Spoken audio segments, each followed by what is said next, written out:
નમસ્કાર દર્શક મિત્રો. ચિમનભાઈ પટેલ ગુજરાતના એક એવા દક્ષ મુખ્યમંત્રી જેને હું ગુજરાતના મુખ્યમંત્રીઓમાં આગલી હરોળમાં સ્થાન આપું છું. વહીવટી રીતે કાબેલ, ખુદ્દાર, વહીવટી તંત્ર પાસેથી ધાર્યું કામ કઢાવી શકવાની ક્ષમતા અને ગુજરાતના હિતો જોખમાતા હોય ત્યાં એ ચૂપચાપ નહીં સહન કરી લેવાની એમની કુમારી, આ બધાના કારણે ચિમનભાઈ પટેલને હું ગુજરાતના એક સારા મુખ્યમંત્રીઓમાં સ્થાન આપું છું. કમનસીબે ચિમનભાઈના તકદીરમાં બંને વખત ઘંટીના પડ બાંધી ગળેને તળવાનું આવ્યું. હા, એમણે પંચવટી પ્રકરણ એમના સમયમાં થયું. હાઈકમાન્ડના નિર્ણય સામે એમણે બળવો કર્યો અને એમને મુખ્યમંત્રી બનાવવા પડ્યા. પણ હાઈકમાન્ડનો નિર્ણય દિલ્હીથી ઠોકી બેસાડાય અને એ પ્રમાણે અહીંયા મુખ્યમંત્રી બીજા કોઈ બને અને ચિમનભાઈ એ જગ્યા પોતે બહુમત ધરાવતા હોવા છતાં પણ એમના માટે ખાલી કરી આપવી પડે. એની સાથે ચિમનભાઈ સંમત નહોતા અને હું માનું છું કે એમાં દમ હતો. ભલે એમની પદ્ધતિ ખોટી હોય પણ હાઈકમાન્ડ પણ એટલું જ ખોટું હતું. અને ત્યારથી મને લાગે છે ચિમનભાઈને હાઈકમાન્ડ સાથે ખટકી. ચિમનભાઈ મુખ્યમંત્રી તો બન્યા પણ એમને કાઢવા માટેના કાવા દાવા એટલા જ જોરદાર રીતે એ જેવા મુખ્યમંત્રી બન્યા ત્યારબાદ શરૂ થઈ ગયા. પહેલા તો ઇન્દિરા ગાંધીએ એમના બે વફાદારોને ચિમનભાઈના મંત્રીમંડળમાં સ્થાન અપાયું. એટલે ચિમનભાઈ મુખ્યપ્રધાન બન્યા, એની સાથે કાંતિલાલ ઘિયા, અમૂલ દેસાઈ, ઠાકોરભાઈ પટેલ, આયશાબેન શેખ, દિવ્યકાંત નાણાવટી, નરેન્દ્રસિંહજી ઝાલા, ગંગારામ રાવળ, છબીલદાસ મહેતા, મનસુખભાઈ જોશી અને અમરસિંહ ચૌધરી, આ લોકો પણ મંત્રી બન્યા. એમાં પણ કાંતિલાલ ઘિયા એ નાયબ મુખ્યપ્રધાન બન્યા ને એમને નાણાં ખાતું આપવામાં આવ્યું. એટલે ચિમનભાઈના સામે એક પરિબળ ઇન્દિરાબેનના વફાદાર તરીકે કાંતિલાલ ઘિયાનું ઊભું રહે તે પરિસ્થિતિનું નિર્માણ થયું. કહેવાય છે કે પ્રધાનમંડળની રચનામાં દિલ્હીની ખેંચતાણ રહી. રતુભાઈ અદાણી અને જીણાભાઈ દરજી જૂથના 6 સભ્યોને પ્રધાનમંડળમાં સમાવવા ઇન્દિરાજીએ ચિમનભાઈને સલાહ આપી અને એ 6 પ્રધાનો થયા. એટલે ચિમનભાઈના પોતાની મરજીના પ્રધાનો નહોતા એ વાત પણ આપણે સમજી લેવી જોઈએ કે શરૂઆતથી ઘંટીનું પડિયું ગળે બાંધીને તરવાની વાત આવી. બીજી વખતે જ્યારે ચિમનભાઈ મુખ્યમંત્રી બન્યા ત્યારે એ સમયે મારો વિધાનસભામાં પહેલી ટર્મ હતી. ચિમનભાઈ અને ભારતીય જનતા પક્ષનું સંયુક્ત મંત્રીમંડળ હતું, જનતા દળ ગુજરાત અને ભારતીય જનતા પક્ષ. ચિમનભાઈ મુખ્યમંત્રી હતા. નાયબ મુખ્યમંત્રી તરીકે એમણે કોઈ હોદ્દો રાખ્યો નહોતો. કેશુભાઈ એ કેબિનેટમાં બીજા સ્થાને હતા. એ વખતે પણ ભારતીય જનતા પક્ષની દાનત બહુ સારી નહોતી. હું એનો સાક્ષી છું, કારણ કે ગોળધાણા ખાધા સંયુક્ત સરકાર રચાઈ એના પહેલા જ દિવસે વિધાનસભામાં જે ધારાસભ્યોનો ખંડ હોય તેમાં મિટિંગ મળી. એમાં એક જવાબદાર સિનિયર આગેવાને ભાષણ આપ્યું એવું કહ્યું કે આપણે આપણા મંત્રીઓનું સારું દેખાય વિધાનસભામાં એવા પ્રશ્નો પૂછવાના અને ચિમનભાઈના મંત્રીઓનું વિધાનસભામાં નબળો દેખાવ થાય તેવું કરવાનું. મને મનમાં થોડીક ચચરાટી થઈ કે અરે આજે તો આપણે સાથે જોડાયા છીએ ને આજે જ પીઠમાં છરો મારવાની વાત. પણ ભારતીય જનતા પાર્ટીની ત્યાર પછી જ્યાં જ્યાં પણ મેં પરિસ્થિતિ જોઈ છે ત્યાં જેની સાથે બેસે તેને જ ખાઈ જાય તે પ્રકારની ભારતીય જનતા પાર્ટીની એક છાપ આ પ્રકારની મનોવૃત્તિના કારણે ઊભી થઈ. ચિમનભાઈ બીજી વખત મુખ્યમંત્રી બન્યા ત્યારે એમને છૂટા પડવું પડ્યું, કારણ કે ભારતીય જનતા પાર્ટી એમાંથી છૂટી પડી. રામ મંદિરના મુદ્દે વીપીએસસીના ટેકો પાછો ખેંચ્યો એટલે અહીંયા પણ પાછા ખેંચી લીધો. ચિમનભાઈએ કોંગ્રેસની સાથે ફરજિયાત સમાધાન કરવું પડ્યું અને સમાધાનની બહુ મોટી કિંમત એમને ચૂકવવી પડી. દરેક ધારાસભ્ય આવીને પોતાનું કંઈક ને કંઈક કામ લઈને આવે. મેં એવા ધારાસભ્ય જોયા છે કે જે હું બેઠો ત્યારે થયેલો આ સંવાદ છે, નામ નહીં કહું, પણ કે તમે આ પોલીસ ઇન્સ્પેક્ટરની બદલી કરીને અહીંથી અહીં મૂકી આપો છો કે નહીં, મેં એની પાસેથી 10 લાખ રૂપિયા લઈ લીધા છે, તમે ના કરી આપતા હો તો રાજ્યસભાનો મારો મત ભાજપ વાળાને આપો. તો એ લોકો મને પૈસા આપવા તૈયાર છે અને ચિમનભાઈએ ફરજિયાત સત્તા બચાવી રાખવા માટે એ કરી આપવું પડે. ચિમનભાઈના પક્ષે સત્તા કોઈ પણ યન કે પ્રકારે બીજી વખત મુખ્યમંત્રી બન્યા છે તો ટકાવી રાખવી એમની નબળાઈ બનતી જતી હતી, એ પણ મને દેખાતું હતું. પણ પહેલી વખતની વાત પર પાછા આવીએ, જ્યારે નવનિર્માણનું આંદોલન થયું અને ચિમનભાઈને જવું પડ્યું, તે પહેલાની વાત કરીએ આપણે તો મંત્રીમંડળમાં જ પહેલા તો બધા જ ચિમનભાઈની પસંદગીના નહોતા.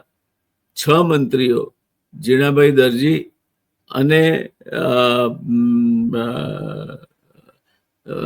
રતુભાઈ અદાણી એમની પસંદગીના હતા, અને એટલે ઇન્દિરાબેનની પસંદગીના હતા. અને ત્યાર પછી એમનો મુખ્યમંત્રી તરીકેનો કાર્યકાળ તો શરૂ થયો 17 જુલાઈ 1974 થી, પણ એ કેવો ચાલ્યો એ આપણે જાણીએ છીએ. લોઢાના ચણા ચાવવા જેવો એ પ્રસંગ હતો.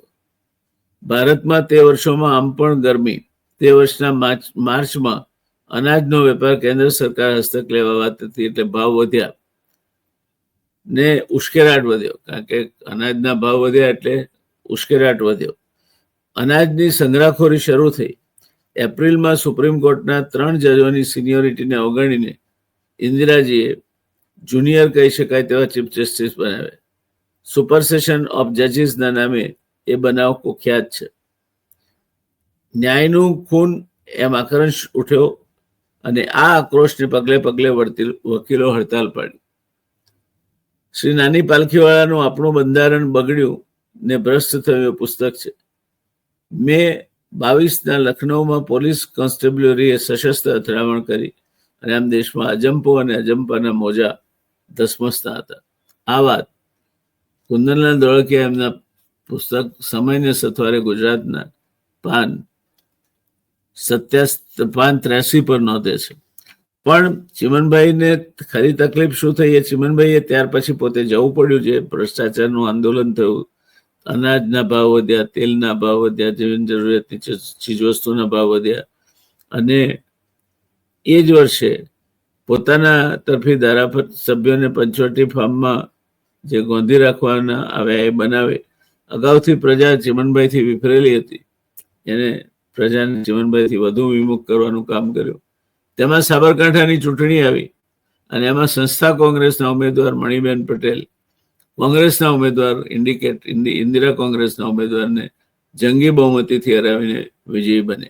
એટલે મુખ્યમંત્રી તરીકે એના અપજસનો પોટલો પણ ચિમનભાઈ ના માથે ઢોળવામાં આવ્યો.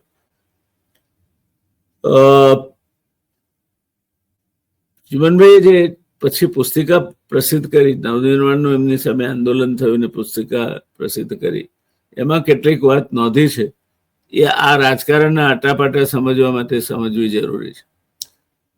એમાં એમણે એમ લખ્યું છે કે દર મહિને ગુજરાતે કેન્દ્રમાંથી 1,05,000 ટન અનાજ મળતું. દર મહિને ગુજરાતને કેન્દ્રમાંથી 1,05,000 ટન અનાજ મળતું.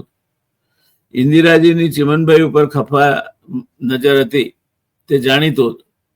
આથી 1973ના ડિસેમ્બરમાં ગુજરાતના કોટામાંથી 70,000 ટન ઘટાડી માત્ર 35,000 ટન જ અનાજ ગુજરાતને આપ્યું. પછી રેશનિંગની દુકાનો એ લાઈનો લાગે, કાળા બજાર થાય, અનાજના ભાવ વધે, બધું થાય. પણ આ એટલા માટે થયું કે 1,05,000 ટનનો ગુજરાતનો કોટા હતો, એમાંથી સીધો દિલ્હીએ 70,000 ટન કાપી નાખ્યું. ઇન્દિરાજીને ચિમનભાઈએ વિનંતી કરી, પણ બધું વ્યર્થ. એ તો કરવાનું હતું જ નહીં, એટલે બધું વ્યર્થ. પાઘડીનો વાળ છેડે જોઈએ છે. મોંઘવારીના ખપ્પરમાં પ્રજા હોમાઈ. પ્રથમ આંદોલન 19 ડિસેમ્બર 1973ના મોરબી એન્જિનિયરિંગ કોલેજના વિદ્યાર્થીઓની હોસ્ટેલમાં મેસ બિલ, એમ લોકોનું ભોજન બિલ અપ્રમાણસરનું વધારે આવ્યું. ત્યાંથી શરૂઆત થઈ. ત્યાંના વિદ્યાર્થીઓએ તોફાનો શરૂ કર્યા અને તોફાનો મોરબી પછી અન્ય કોલેજોમાં ગુજરાતમાં પ્રસર્યા. અમદાવાદની એલડી કોલેજમાં તોફાનો શરૂ થયા, તે પણ પ્રસર્યા. હવે તમે વિચાર કરો, મોરબી એક ખૂણામાં આવેલી કોલેજ, ત્યાં તોફાનો થાય મેસ બિલ વધારાના મુદ્દે, અને એ આખા ગુજરાતમાં પ્રસરે. એને કોઈનો દોરી સંચાર હોય તો જ શક્ય બને, નહીં તો શક્ય ના બને. 1974 જાન્યુઆરીની 12મીએ નવનિર્માણ યુવક સમિતિની વિધિસર રચના થઈ. પુરુષોત્તમ માવલંકર જોઠે ટેકો આપ્યો. બીજી બાજુથી શ્રી પ્રવીણ શેઠના અંગ્રેજી પુસ્તક ગુજરાતમાં રાજકીય પરિવર્તનનો ઢાંચો માં જણાવ્યા મુજબ ચિમનભાઈ સામેના શાસક કોંગ્રેસના અગ્રણીઓ રતુભાઈ અદાણીના નેતૃત્વ હેઠળ ને અન્ય વિરોધ પક્ષનું જૂથ, એ બધાએ કોલેજમાંથી આંદોલનની શરૂઆત કરી. એ આંદોલન સમાજમાં ફેલાય તે પ્રકારની પ્રવૃત્તિ કરી. પરિણામ શું આવ્યું? તો પરિણામ નીચે મુજબ આવ્યું. 1974 જાન્યુઆરીની તારીખોની ડાયરી આપણે જોઈએ. 1974 જાન્યુઆરી, એની ડાયરીની આપણે વાત કરીએ તો એ ડાયરી પ્રમાણે 9મી જાન્યુઆરી અમદાવાદ કોલેજના ફર્નિચર બાળ્યા. 10મીએ અમદાવાદમાં ગોળીબાર અને કરફ્યુ. 11મીએ વડોદરા, મોડાસા, વિસનગર વગેરેમાં લૂંટ અને ગોળીબાર. 12મીએ વિધિસર નવનિર્માણ યુવક સમિતિની રચના, 12મી જાન્યુઆરી 1974. 14મી જાન્યુઆરી શ્રમજીવી સમિતિની રચના અને આંદોલન. 16 ધારાસભ્યોને બંગડીઓ પહેરાવાઈ. 19 તારીખે સૌરાષ્ટ્રમાં ગોળીબાર થયો. 20 તારીખે ભાવનગરમાં ગોળીબાર થયો. ગુજરાત, સૌરાષ્ટ્ર, કચ્છ સર્વત્ર તોફાન થયા, ક્યાંક ગોળીબાર પણ થયો. તારીખ 22 રાજકોટ, જામનગરમાં તોફાનો, લશ્કર મૂકવામાં આવ્યું. 43 શહેરોમાં કરફ્યુ લાદવામાં આવ્યો. તારીખ 23 સુરત અને કાલોલમાં ગોળીબાર થયો. તારીખ 25 અને 27 અમદાવાદમાં લશ્કર બોલાવ્યું. 74 જાન્યુઆરીના અંત સુધીમાં ગોળીબારથી ગુજરાતમાં 44 લોકોના મૃત્યુ થયા. ગુજરાત બંધનું એલાન 25 જાન્યુઆરીના અપાયું. 16 જિલ્લાઓમાં સખત બંધ પડાયો. ચિમનભાઈએ શ્રી પ્રવીણ શેઠના અંગ્રેજી પુસ્તકમાં લખ્યું છે તે મુજબ પ્રજા આંદોલનમાં નફરતનું પ્રતીક ચિમનભાઈ બન્યા. જાન્યુઆરીના અંતમાં તો ડોક્ટરો, વકીલો, કવિઓ, મહિલાઓ, અધ્યાપકો, શિક્ષકો, મધ્યમ વર્ગના લોકો ગુજરાતભરમાં આ નવનિર્માણ આંદોલનમાં જોડાયા અને ગુજરાતભરમાં ઉકળતા ચહેરો જેવી પરિસ્થિતિનું નિર્માણ થયું. અધૂરામાં પૂરું. ગુજરાતમાં ચિમનભાઈ વિરુદ્ધ 7 માજી પ્રધાનો સહિત 23 કોંગ્રેસી ધારાસભ્યોએ ચિમનભાઈને મુખ્યમંત્રી પદેથી દૂર કરવાની માંગણી કરતો 13મી જાન્યુઆરીએ પત્ર લખ્યો. પછી 38 ધારાસભ્યોની સહી સાથે રતુભાઈ દિલ્હી ગયા. રતુભાઈને જીણાભાઈના જનૂનથી ચિમનભાઈને પરાસ્ત કરવા માંગતા હતા તેવું દિસતું હતું. ચિમનભાઈના 4 પ્રધાનો શ્રી અમૂલ દેસાઈ, દિવ્યકાંત નાણાવટી, અમરસિંહ ચૌધરી અને નાયબ પ્રધાન નવીનચંદ્ર રવાણીએ તો ચિમનભાઈને 15 મુદ્દાનું ચાર્જશીટ રજૂ કરી 48 કલાકમાં મુખ્યમંત્રી પદ છોડી દેવા માટેની માંગણી કરી. ઘર આખું અંદરથી સળગી રહ્યું હતું. આ માટે આગળ જતા 7 ફેબ્રુઆરીએ ચેતવણી પણ આપી અને છેવટે આ આંદોલન ચરમસીમાએ પહોંચ્યું. ત્યારે 9 ફેબ્રુઆરીએ સાંજે 4 વાગ્યે રેડિયોએ જાહેર કર્યું કે ચિમનભાઈએ મુખ્ય પ્રધાન તરીકે રાજીનામું આપ્યું છે. આમ ગવર્નર વિશ્વનાથનનું ગુજરાતમાં રાષ્ટ્રપતિ શાસન કેન્દ્ર દ્વારા જાહેર થયું. આખા રાજ્યમાં વિજયોત્સવ ઉજવાયો. ધારાસભા મૂર્છિત જાહેર કરાઈ.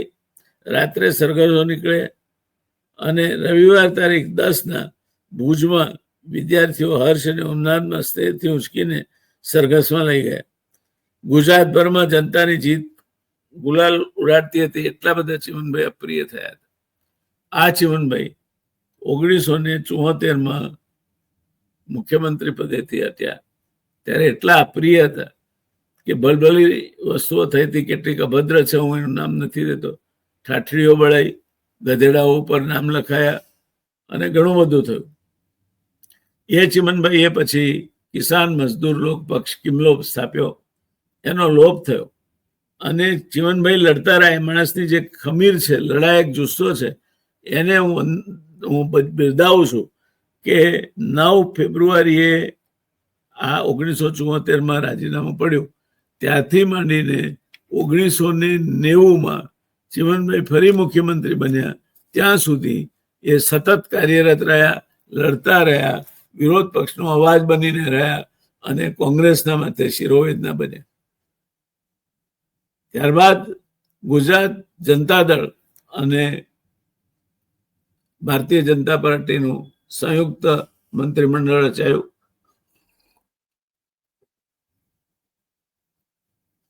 એ ચાલ્યું નહીં. હજુ પણ મારા મનમાં ચીમનભાઈનો, હું એ મારી પહેલી વિધાનસભા હતી, હું ધારાસભામાં વિરોધ પક્ષે હતો. ચીમનભાઈ હંમેશા ઉદાર દિલ માણસ હતા. વિપક્ષની વાત પણ જો યોગ્ય હોય તો સ્વીકારવામાં ચીમનભાઈને ક્યારેય નાનમ લાગતી નહોતી, પણ એટલા જ એ ખુદદાર પણ હતા. ઘણી વાર એ કહેતા કે માનનીય સુરેશ મહેતાને ગમે કે ના ગમે, માનનીય કેશુભાઈ પટેલને ખતકે કે ના ખતકે, હું ચીમનભાઈ જેવાભાઈ પટેલ આજે ગુજરાતનો મુખ્યમંત્રી છું અને 5 વર્ષ પૂરા કરવાનો છું. કમનસીબી હતી, કાળે કંઈક જુદું નક્કી કર્યું હતું. 1 વર્ષ બાકી હતું ને ચીમનભાઈનું હૃદયરોગના હુમલાથી નિધન થયું, જુદી વાત છે. બાકી એક મુખ્યમંત્રી તરીકે એ બીજા કાર્યકાળમાં પણ કોંગ્રેસ સાથે ભળીને બહુમતી એમણે રાખી હતી. એટલા માટે કોંગ્રેસની ઘણી બધી માગણીઓ, ઘણી બધા પૈસા ઉઘરાવીને આપવાના, ઘણું બધું ચીમનભાઈએ કરવું પડ્યું, જેની બદનામી એમના માથે આવે અને કામ કોંગ્રેસનું થાય. આ પ્રકારની પરિસ્થિતિ એ વખતે હતી. અને આમ છતાંય આ બળવીર માણસ એકલા હાથે જજુમ્યો અને 4 વર્ષ એને બિલકુલ મજબૂતાઈથી શાસન કર્યું. અધિકારીઓ ઉપરની પકડ એવી તો મજબૂત કે કોઈ પણ અધિકારી એમની સામે પૂરી તૈયારી વગર હાજર થતા ગભરાય. આવા ચીમનભાઈ પટેલ 2 વખત મુખ્યમંત્રી બન્યા, પણ ગુજરાતનું રાજકારણ એમને ખાઈ ગયું. એમણે 2માંથી એક પણ વખત પોતાનો કાર્યકાળ પૂરો ન કર્યો. રાજકારણના આટાપાટા કેવા જટિલ હોય છે અને અભિમન્યુને કોઠા યુદ્ધમાં કઈ રીતે પાડી દેવાય છે એનું ઉત્તમ ઉદાહરણ એ ચીમનભાઈ પટેલ છે.